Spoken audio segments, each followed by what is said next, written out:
एक बड़ा ही common term है जुडिशियल एक्टिविज्म। मैं स्टूडेंट्स एंड व्यूअर्स, एक स्टूडेंट्स के नाते आपने भी जुडिशियल एक्टिविज्म के बारे में बहुत कुछ सुन रखा होगा। जुडिशियल एक्टिविज्म में माना जाता है कि भाई जुडिशरी जब कार्यपालिका और विधानमंडल के रोल को एडॉप्ट करने लगती है, ग्रहण करने लगती है, तो उसको बोलते हैं जुडिशियल एक्टिविज्म।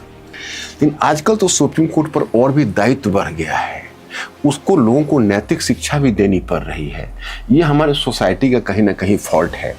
मैंने एक बार न्यूज़पेपर में पढ़ा कि भाई बड़ी अजीब बात है, क्योंकि अब एक छोटे से छोटे मामले, एक ब्रोकन रिलेशनशिप के मामले भी सुप्रीम कोर्ट तक पहुंच गए।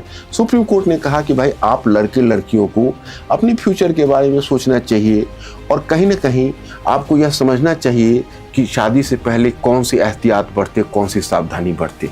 अब ये तो हमारे डे टू डे लाइफ की चीज़ है, लेकिन यह दायित्व सुप्रीम कोर्ट को निभाना पड़ रहा है। उसी तरह से कपिल सिब्बल वाले मामले में जिस समय आप आया था हेट स्पीच का मुद्दा, सुप्रीम कोर्ट ने कपिल सिब्बल को भी एक सरमन दिया कि भाई आप पॉलिटिकल लीडर्स के बारे में कहा कि भाई पॉलिटिकल लीडर्स को अपने दायित्व को समझना चाहिए, कहाँ क्या बोला जाए उसका ध्यान रखना चाहिए, राष्ट्र के हित के अनुसार सोचना चाहिए। अब ये सुप्रीम कोर्ट पॉलिटिकल लीडर्स को बोल रहा है, पॉलिटिकल लीडर्स को तो खुद समझना चाहिए।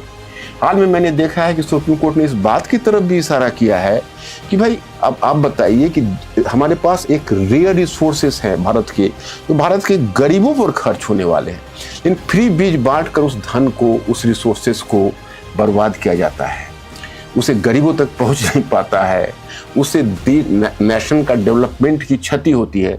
तो अब ये हम बताएं, क्या सुप्रीम कोर्ट का दायित्व नहीं बढ़ गया पहले से?